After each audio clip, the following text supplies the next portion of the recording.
All right, let's get started. Good afternoon, everybody. Welcome to the MRC Colloquium.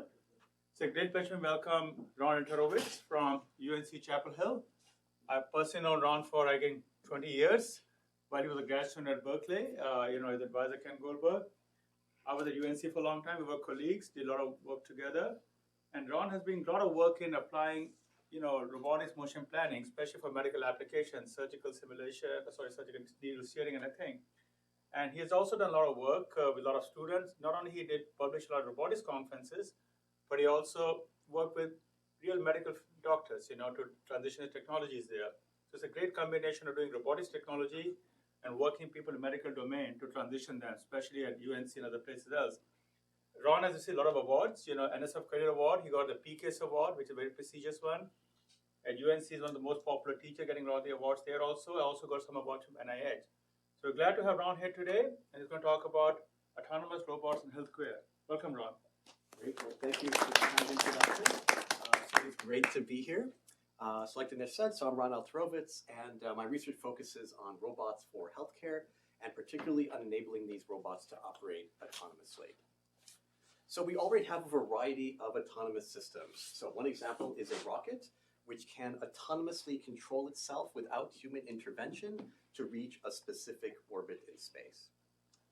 But if we want to reach a specific site deep within the body, we don't currently have robots capable of autonomously doing this in humans. So enabling medical robots to autonomously move through the body to accomplish a task is hard, essentially harder than rocket science. So autonomous robots are still very much in the realm of science fiction, but creating such robots would have significant benefits for patients, including enabling greater precision and accuracy, enabling new treatments and procedures, reducing medical errors since the robot can double-check and triple-check its actions, enabling remote healthcare, not necessarily in a galaxy far, far away, but even just down here in the United States, in rural areas, as well as potentially lowering costs in the longer term. So how do we enable autonomy to reap some of these benefits? So what do we need to do for a medical robot to autonomously complete a surgical task? So let's start by looking at how medical robots are used today. So typically you have a physician, and the physician is then teleoperating a robot that is then working inside the patients, with all the decisions being made then by the physicians. The physician, in doing its decisions on how to move the robot or teleoperate it, can use a variety of data sources. So that includes visual, auditory, tactile data, medical images, medical records, digital libraries, and so forth. If we want to create an autonomous robot, then we need to add some sort of AI here into the mix. And this AI can also look at that same data that the physician looks at, as well as take in information from the physician as well, to make decisions that then also can control the robot. And as we make the AI more powerful, we can decrease the amount of control and feedback that we need from the physician to enable the robot to have a higher level of autonomy. So how do we do this to enable the robot to have a higher level of autonomy? So taking a closer look at what we need here. So there are many approaches that we can take to enable autonomy for a medical robot. Our approach is going to combine several different approaches. So one approach is a model-based approach, where we develop kinematic models of the robot and create 3D models of the anatomy and develop planners and controllers that use those models. Another approach is to use learning-based approaches, where we create neural nets that directly map data into actions that the robot can perform. And so I'm going to talk about our approaches, which will ultimately make you combined use of both of these classes of approaches to address some of the challenging problems we're going to encounter in medical robot automation. So we'll start with a particular medical application. So what cancer kills more Americans than any other cancer? Anyone know? Cancer. What was that? Colon cancer. Colon cancer is high on the list. It is not Lung the cancer. deadliest. Yeah. You might have read the abstract. So yes. I've seen your work, right? So lung cancer is the deadliest cancer in the United States. It actually kills more Americans each year than colon and rectal cancer, which was raised earlier, and breast and prostate cancer all combined. Because it's more deadly, right? It is more deadly, yes. Historically, less research has also been done. There's been huge progress, especially on breast and prostate cancer, lesser so in lung cancer. So in order to survive, early diagnosis is critical for survival. And a key challenge here is that biopsy is necessary for a definitive diagnosis. And that is required to get a tissue sample to diagnose if this suspicious nodule detected in imaging is actually cancerous or not. So a traditional approach to biopsy is transthoracic biopsy, in which a physician inserts a straight needle into the lung between the ribs, and this often results in errors in guidance, unfortunately, and also requires puncturing the pleura, which is the outer membrane of the lung, and that can cause lung collapse, which is a serious side effect. So an alternative approach that we can take is to take a trans-airway approach, where a physician inserts a bronchoscope into the airway, and then that reduces the risk of lung collapse because we don't have to puncture the outer membrane of that pleura. But there are many sites within the lung, particularly those on the outer part of the lung, that are not easily reachable. So the idea here is to develop a robotic device that combines the best of both of these worlds and enables us to take the trans-airway approach, but at the same time be able to reach nodules anywhere in the lung by deploying a steerable needle through a bronchoscope. Okay, so here's a picture of this robot platform, which I will talk about in greater detail in a bit. But we can see the robot actuation unit there. It deploys a steerable needle, which then enters into this bronchoscope. The bronchoscope is what will enter the patient, and then the steerable needle comes through on the other side. And I guess I should ask, does everybody hear me? Is it amplified, and can the remote people hear as well? Can the remote people hear? I want to check. Okay. So I'm not sure if this is on properly. I think we can hear you. We can hear you. Okay. I guess let me know if they don't hear. Okay. So okay, great. So the steerable needle comes out the other end, and that is what will then enter the lung tissue of the patient. Okay, so the secret sauce, the main sort of component of this is the steerable needle. This is the key enabling hardware in the system.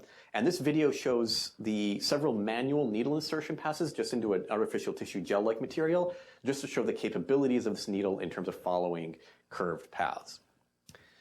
So just to give a high-level overview of this before we dig deeper into the underlying technology, there's several stages of this robot platform. First, in stage 1, the physician will navigate a bronchoscope through the airways.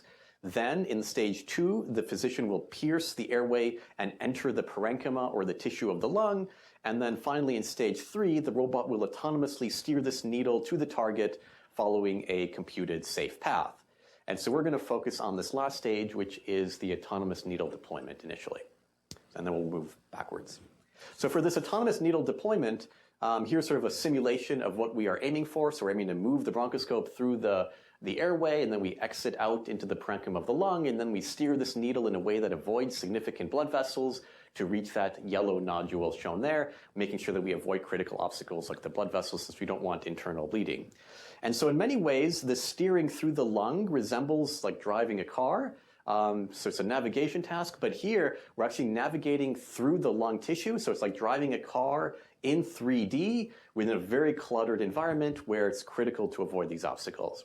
And there's another critical difference here, which is in medical applications, tissue is moving, especially in the lungs. So we have respiratory motion. This creates not a static environment, but a dynamic environment where we need to navigate this needle. Okay, so to jump to the punchline, we created this robot, which I'll talk about in greater detail, but we evaluated it in living tissue. So these were in vivo experiments. We can see here our study that we did at UNC. So we have a live animal there, which is a pig, which is this is sort of the research animal that has lungs closest related to human lungs. And we have our bronchoscope over here with the robot deploying the steerable needle now basically into the lung of the live animal as part of this study. And in this, we also see the CT scanner on the right, and the CT scanner is going to take sort of a preoperative image, which we can then use to guide the device. And we also have these fiducials that are being tracked in order to monitor the breathing motion, as well as sort of the EM tracker field generator there, which will be used to localize the needle tip. We have sort of electromagnetic tracker on the needle tip to localize it then within the body. Okay, so this experiment was the first medical robot to autonomously insert a needle and avoid obstacles in living tissue. which was sort of a big milestone for our group and also just in general medical robots as we aim toward increasing autonomy. So if you want to learn more details on this, this was published in the journal Science Robotics last fall, where we talk about all the details, and I will summarize some of the highlights here. So not only did the robot succeed in performing that first autonomous needle steering in living tissue, it also performed the procedure quite well. So let's look at how well it did in terms of accuracy. So just for scale, I have the penny there, so you get a sense of the scale of these errors. Overall, we performed 3 needle deployments in 2 in vivo experiments, and the targeting error for these insertions was 2.67 millimeters, which is below the threshold for accurately reaching the smallest nodules, since the smallest nodules will typically have a radius of under 4 millimeters. So these results demonstrate that the system was able to successfully operate autonomously in living lungs that are undergoing respiratory motion. So one of the other big questions we had was not only do we want to achieve high accuracy, but we also want to look at, how do we compare this against the state of the art, which is human performance. So can an autonomous robot used now in a medical procedure improve procedure outcomes? Where here the procedure outcome is basically the accuracy in which we're able to access these nodules. This part of the experiment we did ex vivo because this is not something that we're comparing against with the humans, which might not do well. So it wouldn't be sort of ethical to do that in a live animal study. Here we showed the photo of the experimental setup, which was identical to the in vivo setup. And we measured here the error in reaching the target for both our robotic automation approach, as well as a current manual bronchoscopy approach using sort of the standard of care today with standard bronchoscopes and needles. And so again, using the penny for scale again, we see the manual deployments had a higher targeting error. So many of these are well below the error that we accept as tolerable for accessing these small nodules. The physicians who did this oftentimes said that they would in a patient not attempt many of the targets that we forced them to attempt in this study because of those high errors. But in contrast, our robot using automation achieved a much better accuracy compared to the current manual bronchoscopy technique. And on average, again, being able to achieve well below the average radius of the smallest clinically relevant nodule. So the accuracy was better for our system compared to using a current manual bronchoscopy technique. Okay, so we've shown sort of the high accuracy and how we were able to sort of beat humans on this. So now let's look a little bit under the hood to get a sense of sort of the underlying methods that enabled this robot to succeed. So just a disclosure, so I am an inventor on university-owned patents on medical robotic devices, incorporating steerable instruments that have been licensed to industry. Okay, so now digging a little bit deeper, this is the preoperative workflow. We start with a preoperative CT scan, and from that CT scan, we segment the anatomy to construct an environment for our motion planning algorithm.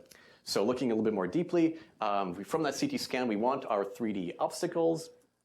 And so this includes, for example, the larger blood vessels that we don't want to pierce or damage because that will cause internal bleeding. We also have the pleura, the pulmonary pleura, which is the outer membrane of the lung. We don't want to puncture that because that can cause lung collapse. And we also have the bronchial tree, which once we exit into the parenchyma of the lung, we don't want to, basically that becomes an obstacle for the needle as well. We can also segment non-critical structures, so that's smaller blood vessels that we'd like to avoid if possible. And from those, we can create a cost map so that if we have multiple plan options, we'd want the ones that would also minimize that damage as well. Okay, so now we take the CT scan, we segment it, and finally now we can do the motion planning based on that segmented anatomy. And so for that, let's dig deeper into the steerable needle. So this steerable needle that we use can follow curved paths in tissue, as you can see in this X-ray image. So the needle has 2 key properties. It has an asymmetric bevel tip, which causes the needle to bend as it is pushed into tissue. And it is also highly flexible, and that causes it, when you push it into tissue, it starts to bend, and then it will bend a lot because of that high flexibility. And that allows it to follow a curved path. And then furthermore, we can twist these needles at its base. Because they are torsionally stiff, that will change the direction that the bevel is pointing, and that allows you to now steer in a new direction. So combining all this together, now we can steer along complicated curves like you can see in that X-ray image as curves, and these can also go out of plane in full 3D. So the task now for the steerable needle motion planner is to compute a 3D trajectory that complies with the kinematics constraints of these needles, which is these limited curvatures that we can achieve, and it's also non-holonomic. also avoids anatomical obstacles, and precisely reaches the target site. So when we started working on this, we started with, what's a go-to method for planning for a robot of this type, which is a rapidly exploring random tree. So we did some adaptations to make the rapidly exploring random tree method work well for steerable needles. So here we have sort of a start location, which is along the airway boundary. From there you can start. We have obstacles and again, this is all in reality done in full 3D. I'm just illustrating here in 2D. We have the obstacle voxels in the medical image, and then we have the free space, and we find paths toward the goal by building a tree that starts to explore different curves, and then we explore more options, fully extend this tree until eventually we reach the goal. Okay, so with an RRT, we have some nice benefits. This often works well in practice, and if we structure the RRT properly, we will be able to find a solution with probability 1 as time approaches infinity. Okay, now we say to a physician, your medical robot that's is now in charge of your patient will, with probability 1 at time infinity, give you a solution that will help you treat this patient. That isn't the most appealing guarantee. So the big question is, can we do better? Okay, so ideally we want to find an optimal motion plan, and to do that in finite time, or at least tell us that no such plan exists and report that back to the user. And again, we want that in finite time guaranteed. So this will allow us to then provide certifications and guarantees on the motion planner performance, which is important for medical robots, especially to help them be adopted clinically, gain approvals, and so forth. So we kicked off this work in one of our papers published RSS 2021, which was a kind of best paper finalist. So digging deeper into this, as a step toward this goal, we investigated more of a search-based approach. So here we want to now use, basically for the steerable needle, needle-specific motion primitives that we can then structure in a way that will give us some of these guarantees. So the motion primitive defines the motion that first rotates the needle, then determines the curving direction, and then inserts the needle. So we have a bunch of these primitives that we defined, and we define them based off of basically the small sort of resolution of actuation that's physically achievable by the robot in terms of what it would see in the environment that the needle tip. Okay, so then we then build the search tree by repeatedly applying these motion primitives, and we define the resolution while we refine the resolution up until our sort of finest resolution that we define up front by expanding the search by varying amounts of these rotations and insertions. And the finest resolution, again, is determined by the finest motions a needle tip can precisely perform, which is limited by the physical hardware. That then gives us our plan as we do the search. And so a key to making something like this work efficiently without this sort of blowing up computationally is basically to have certain heuristics and speed ups, right, that will still retain our guarantee that it will find a solution, the optimal solution, based on the resolution. So we employ geometric techniques like exploring promising branching first as a heuristic, and then also some guaranteed ways of pruning poor branches by considering the underlying geometry of this. So the method is also fast in practice and guarantees returning the optimal solution in finite time. So we then extended the RSS work, and that's in a follow-up ICRA paper, and then we also have a more recent IGR paper that puts it all together. So up until now, so this sort of allows us to then do that in vivo needle steering autonomously within the live animal, avoiding obstacles and so forth. So it's actually like real motion planners now being used in like a real live study. So that was for our autonomous needle deployment. But one of the things we noticed is that the needle starts sort of where the bronchoscope gets parked. So where do we park the bronchoscope and pierce into the parenchyma or tissue of the lung to start that automatic needle insertion? And that means we have to look at what did we do with the bronchoscope and where did we pierce into the parenchyma before that. So let's now look at these earlier stages of where do we park the bronchoscope and so forth. So when we think about this, sort of the first attempt that we did in the natural attempt is you think about this as a forward planning problem, where first you have to decide, where do I park the bronchoscope? Well, we don't know, so we're going to make a guess. So basically like a sampling-based approach. So we have a guessed location of where we could park the bronchoscope. From there, we can pierce out into the parenchyma or the tissue of the lung. And from there, we try to find a plan to the goal, which is basically creating a plan from a pose, which is basically the tip of this device right here, sort of as we pierced into the lung parenchyma, from that pose to that yellow point over there. Okay, and sometimes we'll be able to find a path, but sometimes due to the kinematic constraints of this needle, we won't find a plan. So what that means is this doesn't work. It means that we maybe need to try somewhere else to park the bronchoscope instead. So we try again, restart the planning process, and have a new guess initially. Okay, so more often than not, the goal cannot be reached on the first attempt. So we have multiple attempts, and this can create a very inefficient process until we eventually find a solution. So this is slow. It does work at some level, but it's slow. Can we speed up this three-stage planning? So the faster method now is to flip the problem on its head and instead look at this from the backwards direction, and that turns out to be far more efficient. So now we start, instead of starting like as the procedure goes, start with the bronchoscope and move forward toward the target, let's start at the target and plan backwards. So now we're planning backwards from the point, which is the target, to a surface, which is the surface of this airway, of the bronchial tree. Because basically almost any of those points, many of those points will be reachable by the bronchoscope, and this planning of point to surface is much, much faster. So we grow some tree from that, and then we check the feasibility of the bronchoscope and piercing path for a particular contender. Sometimes we don't necessarily have a solution, but we can go back and just expand our backwards plan a bit more. The key thing here is that we don't sort of throw away the plan that we had. We can just keep building this progressively until eventually we end up at a point on that surface that we can say yes. And checking if a point on the airway surface is reachable via the airway is actually extremely fast. So now we have a much faster planning approach. Okay, so now we have a three-stage planner for planning the entire procedure. And again, that backwards planning was used in that in vivo study that I talked about earlier. However, it's important to note that currently the first two stages are performed by a human physician. Now, we could eventually automate those, but in the initial studies, that was still done by a human. Humans know how to do, basically a trained physician knows how to do that insertion. And so we just relied on that, focusing autonomy on the needle steering. Okay, so the autonomous needle deployment is done automatically by the robot. What this means now is that there ultimately is going to be a handoff between the physician controlling those first two stages, and it's going to hand off control of this procedure to the robot to act autonomously. So we have to essentially have a handoff between the human controlling the needle, essentially to the robot controlling the needle, and they will then take it up, take it from there. Okay, so we manually control the needle, and we have this insertion surface. So at a high level, we have this insertion surface where the physician will manually deliver the needle to a pre-planned start position on that surface before handing over control to the robot that then can autonomously inserts it from that surface to the target.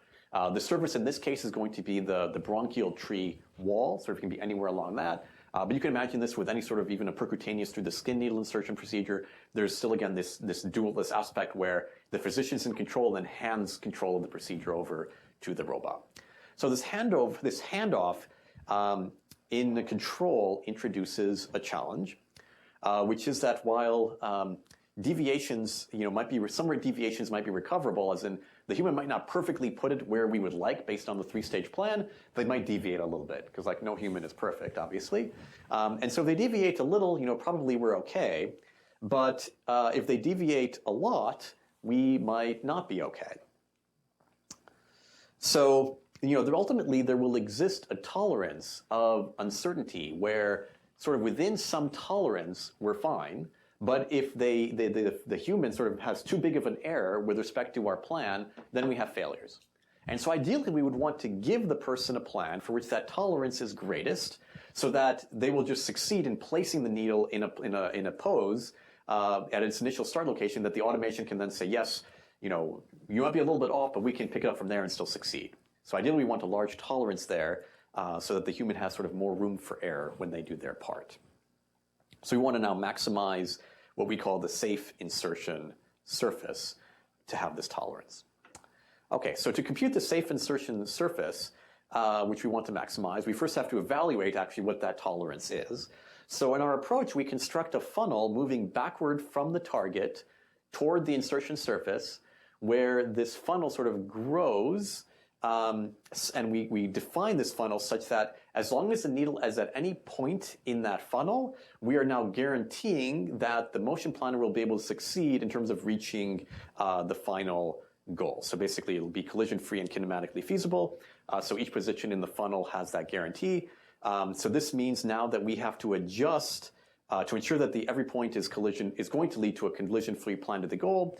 If there is an obstacle that extends into that funnel, we have to consider again the needle kinematics and start trimming that funnel to narrow it. And so we adjust the funnel construction with when an obstacle extends into it. And so now we can start to create regions on the bronchial tree that are now correspond to these safe insertion surfaces. And so here we see a bunch of those in this video. We computed this. And now our goal now is that we can create a family of plans, and our goal now is to find the plan that will actually maximize that tolerance of uncertainty to the human when performing this procedure.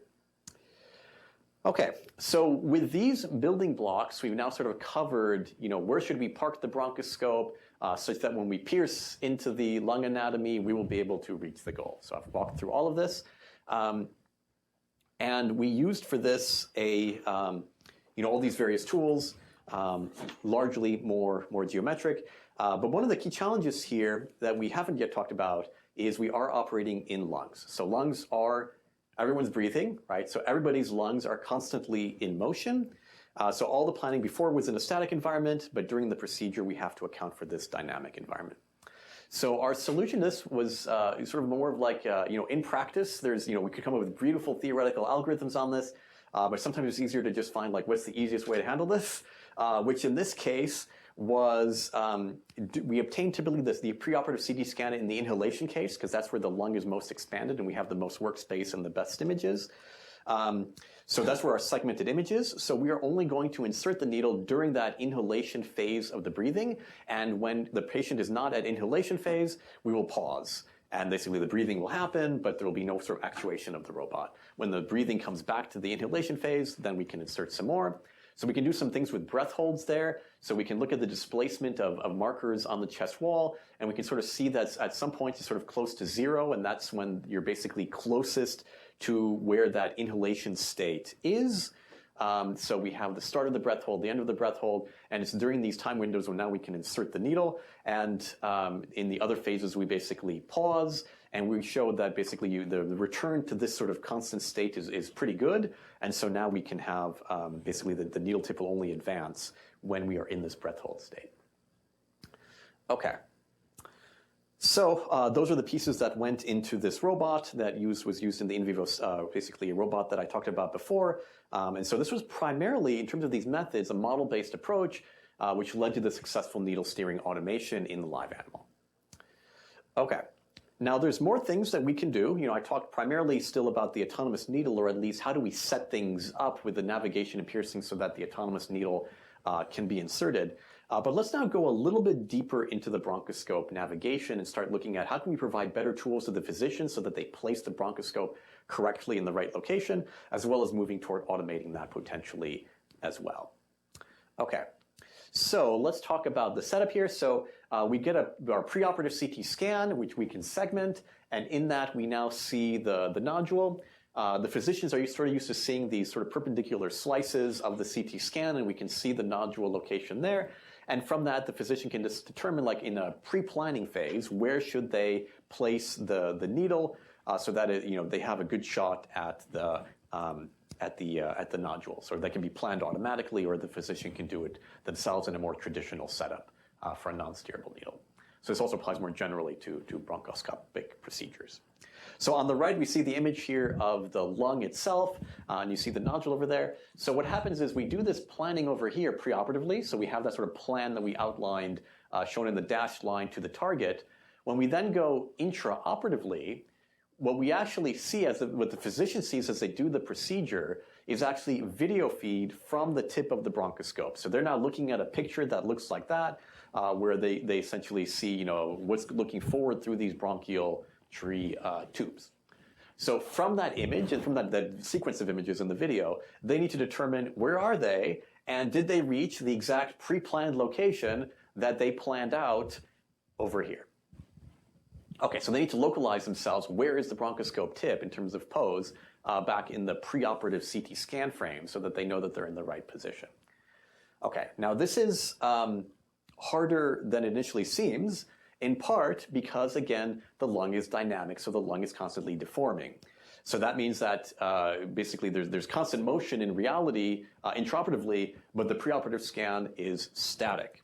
So this leads to a problem called CT to body divergence. There's actually a difference geometrically between the anatomy in the preoperative image, which is static, and in the current intraoperative dynamic situation. And this means that using techniques like electromagnetic trackers to localize yourself, like I talked about earlier, isn't going to work well under this dynamic setting. And also here, breath holds are not practical because this is a longer procedure and you have to constantly know where you are as you navigate. So the breath hold concept we did for the steerable needle doesn't necessarily apply. Okay, so how do we now localize ourselves in the intraoperative airway and then register ourselves back to know where we are in the preoperative CT scan? And so one way we could look at it is, how does a robot know where it is? We can do something like SLAM, right? So we can apply simultaneous localization and mapping on these video images and try to sense where we are. Unfortunately, just sort of taking methods off the shelf doesn't really work here because a lot of these methods sort of make certain assumptions that make them work well. But here we have a very feature-poor environment, so visual odometry methods struggle at this. Okay, so what do we do instead? So we take a little bit of a landmark-based approach here. So the patient comes in, again, we have that CT scan, and from that CT scan, we segment out our airways, that's what we planned earlier, and then we start to look at what are appropriate landmarks that might actually help us out here in terms of localization. And a big one that becomes apparent that you can see to some extent is this, based on the structure of these airways, you have a tube, and then it bifurcates. You have these bifurcations where it splits. And these splits will look kind of like these images over here, and this is sort of the most feature-like thing that we have access to. So can we look at those splits to help localize where we are? So we treat those basically Y junctions of the split of the bronchial tubes as features, and so we can label those sort of in the preoperative stage, and then intraoperatively, our goal now is to localize our bronchoscope with respect to these landmarks, which are the bifurcations.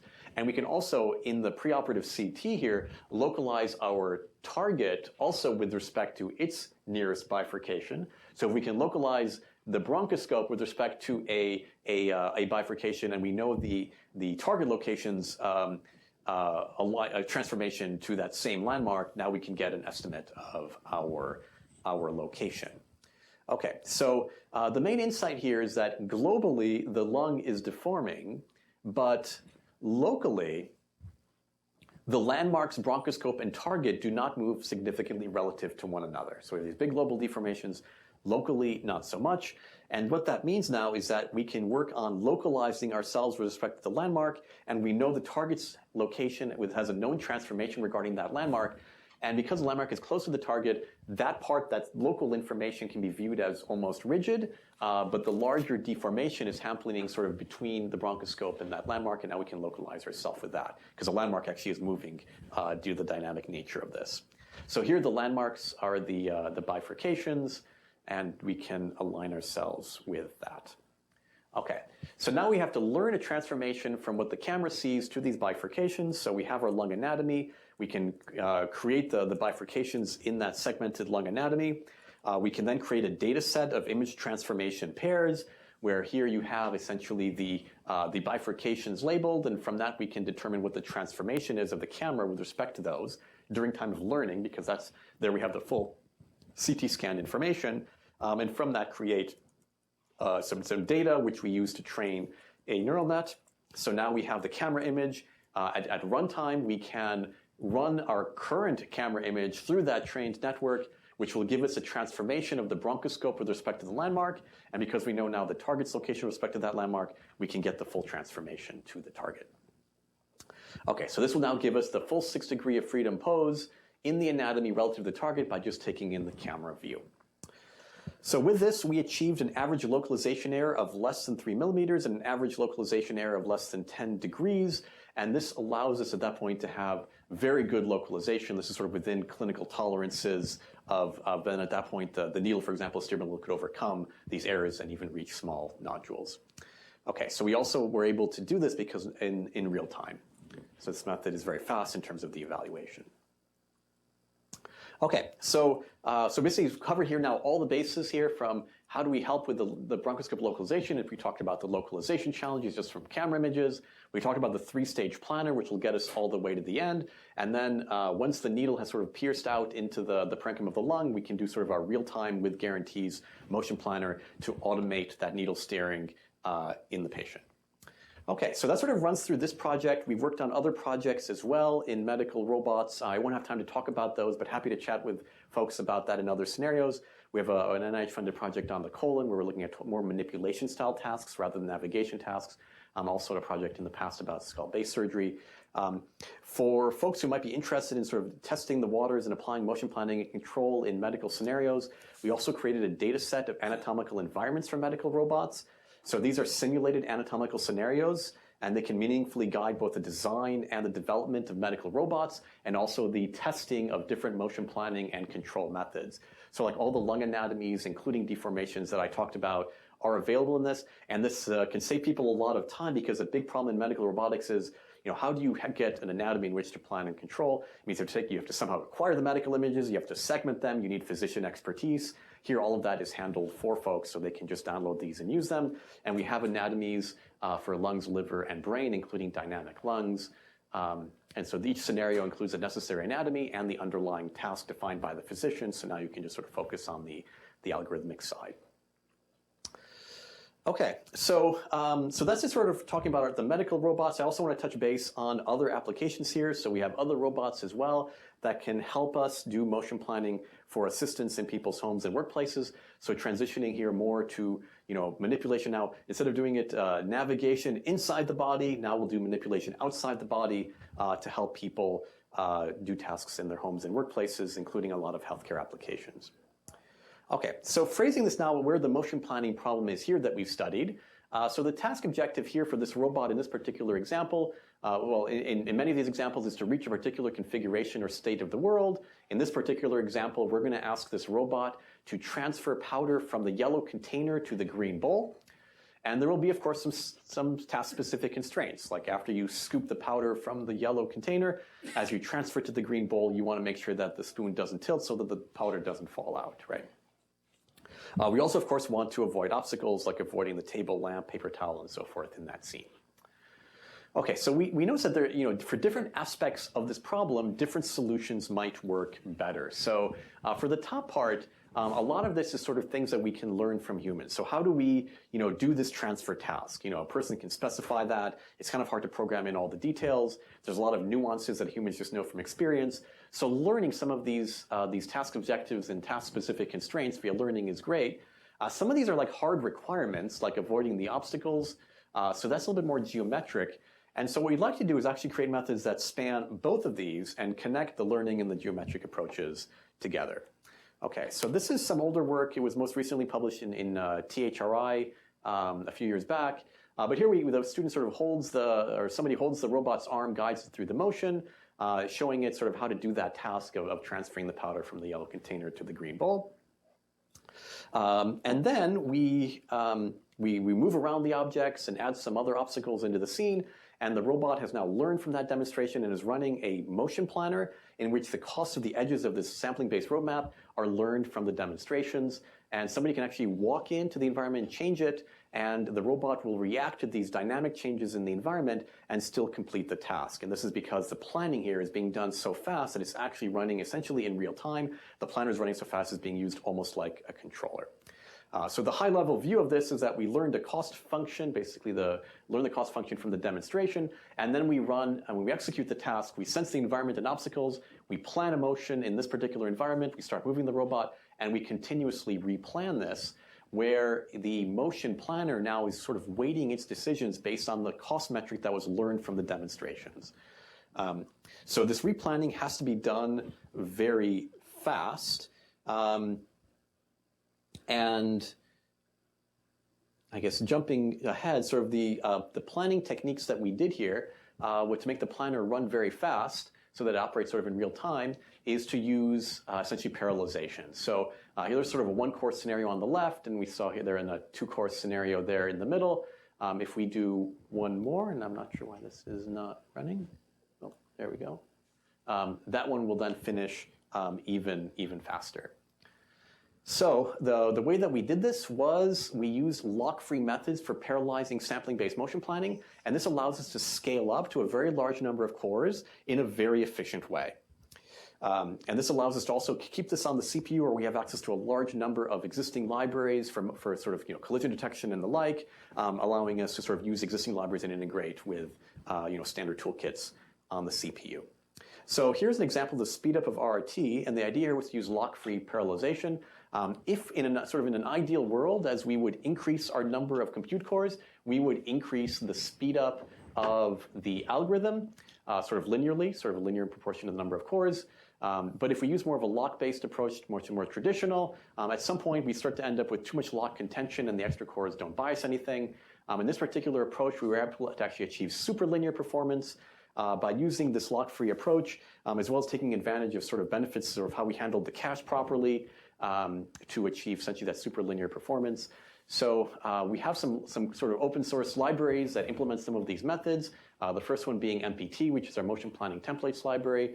This is work done by student Jeff Ignowski when he was in my group. Now he's really cool work. He went off to Berkeley, now assistant professor at Carnegie Mellon.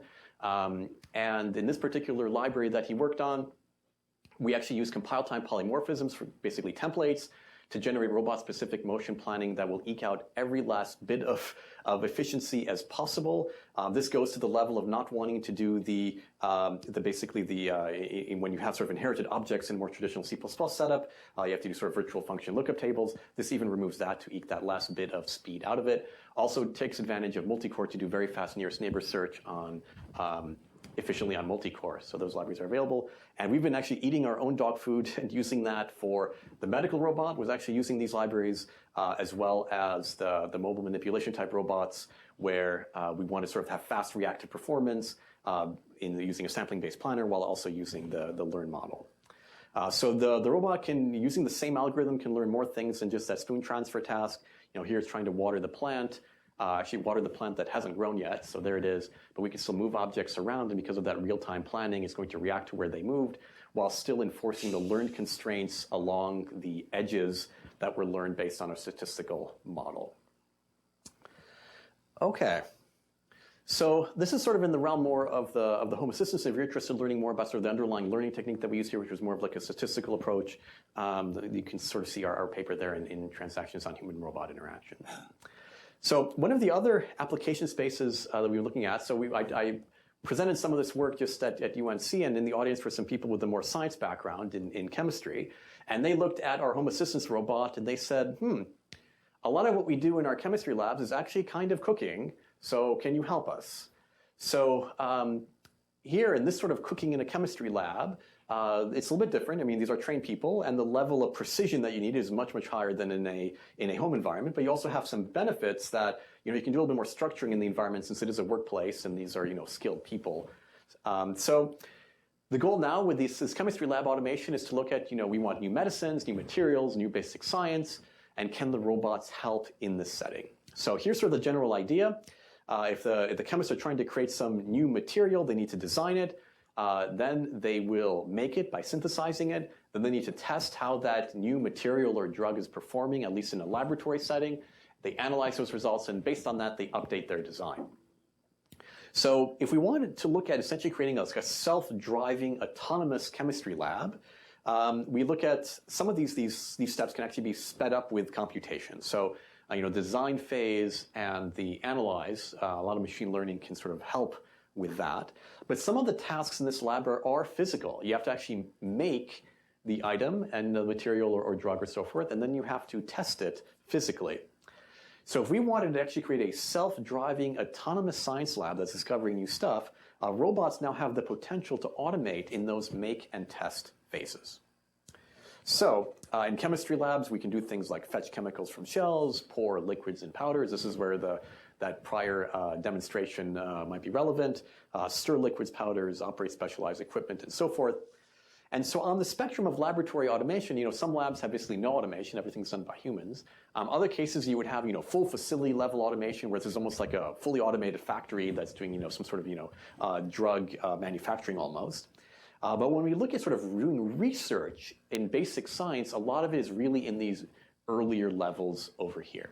And what we'd like to do is to sort of use robots to sort of do more of a lab-wide automation by introducing robots that can actually move between stations and do things on a larger scale.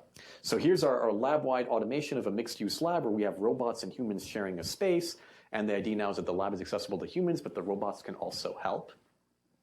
So for this, we started off with a common task. So a common theme with our very beginning, we are back to needles, but now we are talking about needles in chemistry that are a common tool to transfer liquids or gases between instruments.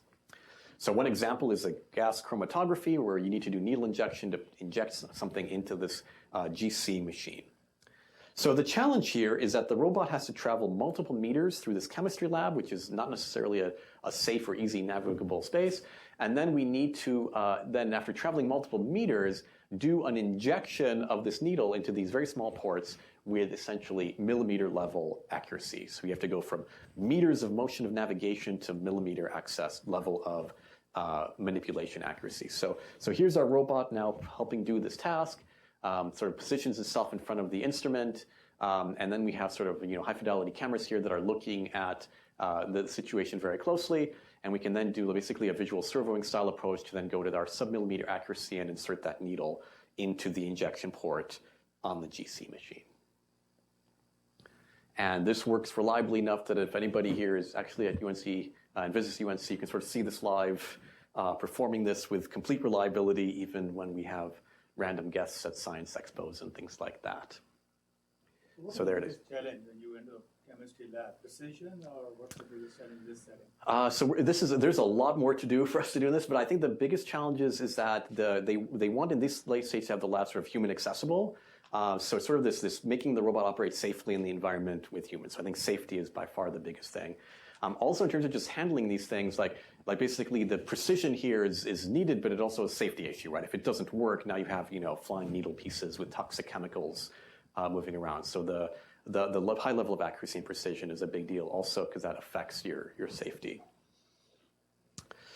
Okay, so in terms of enabling autonomy here, I talked about several different approaches. So we have our model-based approaches where I talked about our motion planning methods for steering these needles through this anatomy. And then I talked about our learning-based approaches, for example, for localizing where we are inside the anatomy for the endoscopy application. There's also the model-based approaches where we did sort of geometric type motion planning for the home assistance robots, but then also linking that with learning-based approaches where we sort of learn key properties of the task and use that to inform costs on edges of a roadmap to do the autonomous tasks of holding powder and moving it from one container to another without spilling it. So, like I said at the beginning, we want to use all of these types of approaches to have good solutions for enabling autonomy in these healthcare applications. And when we do all of that, we can start to do these things like automating our needle steering, these procedures like I showed earlier, and having these medical robots operate in living animals and improving healthcare potentially down the road. So with that, I want to thank sort of a bunch of collaborators. Here are some of the key people that helped contributed with just the paper that I talked about here, as well as folks at collaborating institutions, as well as our funding from NSF, as well as NIH. And with that, happy to take questions. Let's start with a question in the room while I monitor the streaming channel. Okay, yes. For RT, what are some of the heuristics that you used? Because you're talking about before as far as printing goes. I'm sure it's kind of pretty interesting given the fact that you have those movement constraints. Yeah. So for the RT or for the search-based? I guess both. Both. Okay.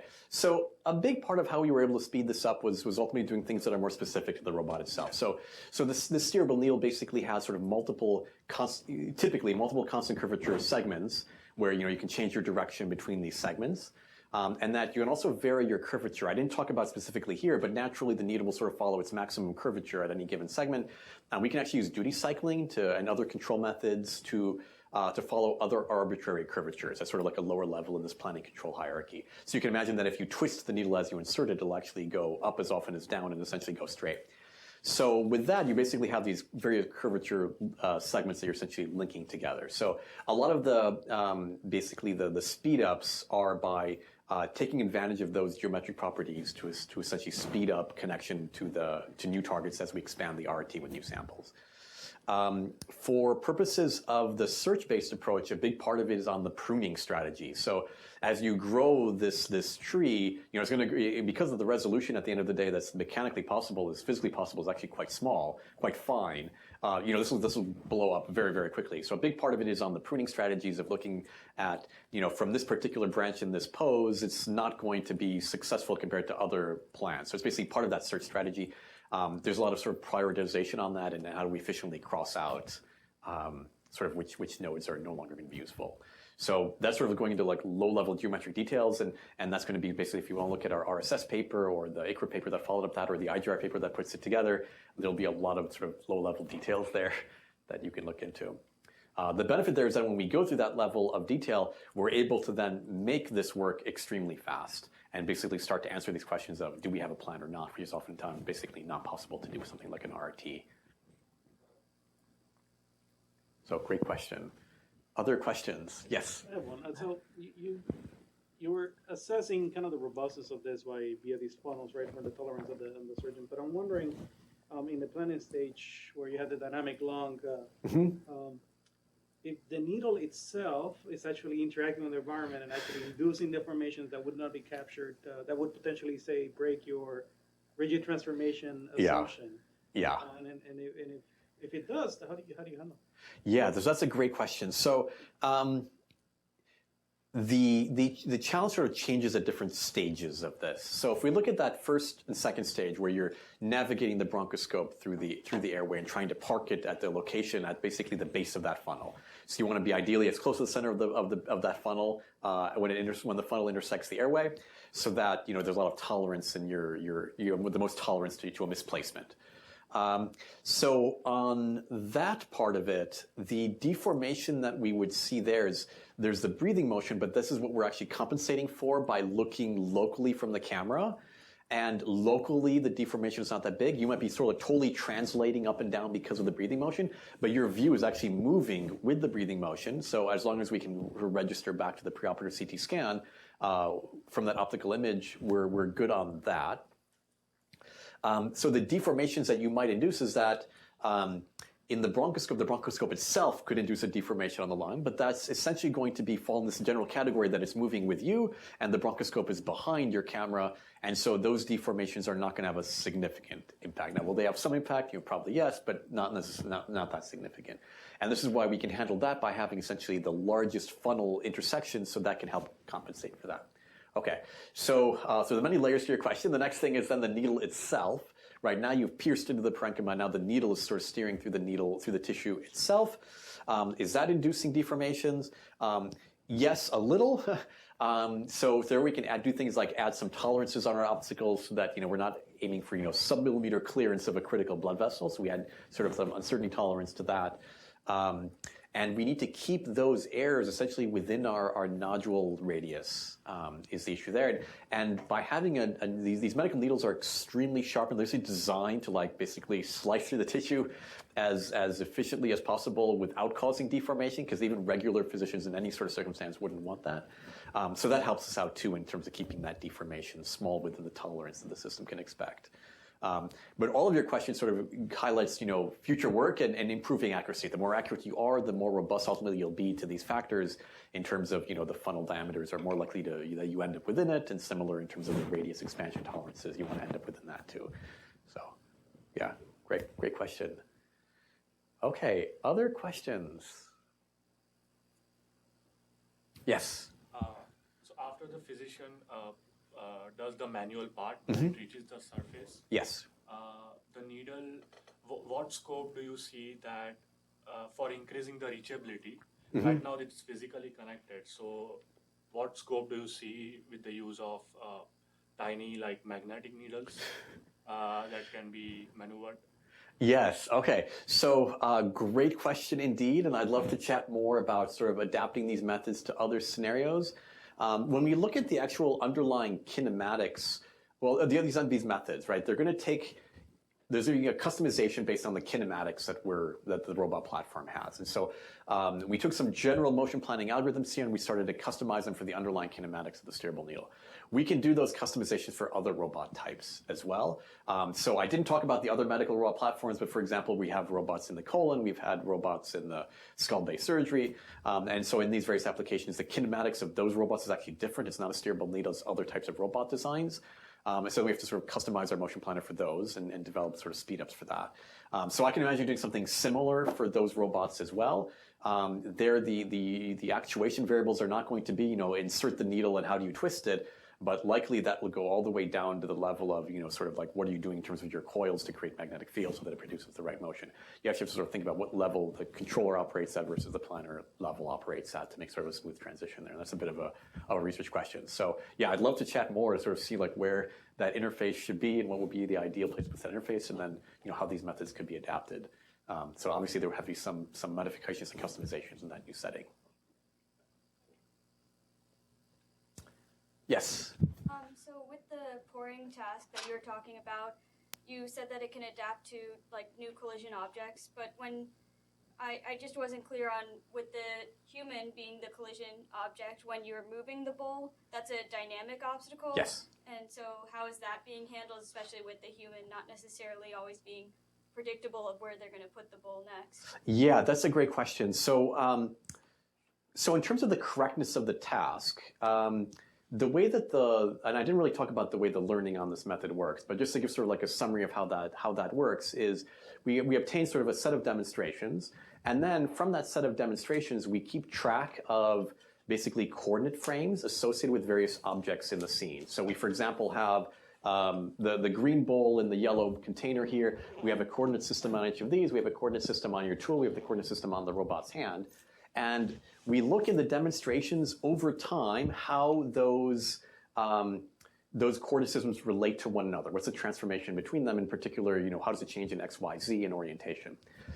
And so then we track that over time across the demonstrations, and we start to look at the variance of that. So if you have multiple demonstrations, there will be a mean and a variance at every time phase of the task. What is the variance of, for example, the height of the spoon relative to the height of the bowl, or the location of the spoon relative to the location of the bowl on the table on the sort of X coordinate.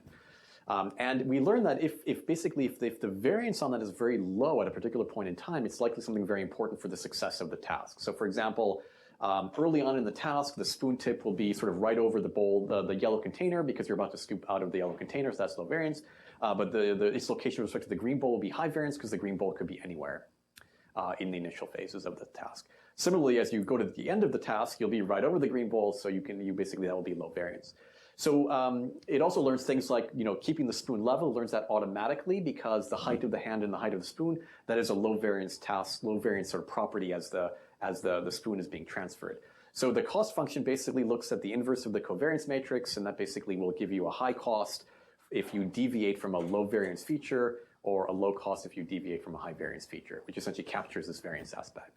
So now we have these costs on this roadmap, and that by itself will allow us to operate this in a static environment. So now you brought up in the dynamic environment. So in the dynamic environment, now you'll have a bunch of obstacles in the scene, and basically we will have on the robot, some sort of sensor, whether it be the camera sensor, the LiDAR, something like that, that will generate a point cloud. So we are assuming that information is being obtained in real time. So that gives us where the obstacles are now, and also helps us to identify the start object, like the yellow bowl, the yellow container, and the green bowl. And so we have those marked as a function of time, and we have our obstacles are identified essentially by the point cloud. So it now needs to do the motion planning with respect to the point cloud as it sees it, and the motion planner is running at this very high rate, basically in sub-second, less than a tenth of a second in terms of its update rate. And we're hoping that update rate is fast enough that as it gets updated information from the point cloud, it will react to it to avoid those obstacles. It also is keeping track of where those objects are. So when you move the green bowl, like with the person midway through the task moved that green bowl, that actually means that now the cost of each of the edges is based on the learned model, but now the green bowl is somewhere else.